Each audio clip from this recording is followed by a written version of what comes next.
All right, I got all the wood panels installed.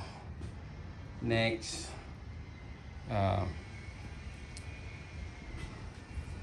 wood actually turned out pretty good.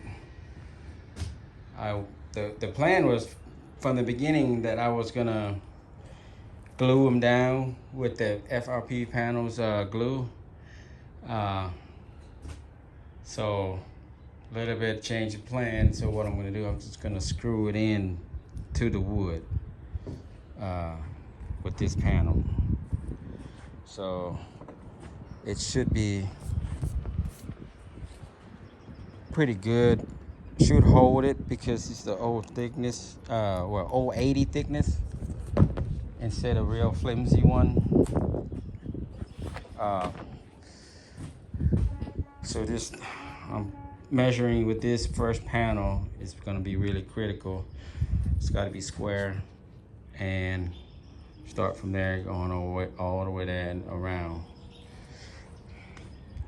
Let's get cutting.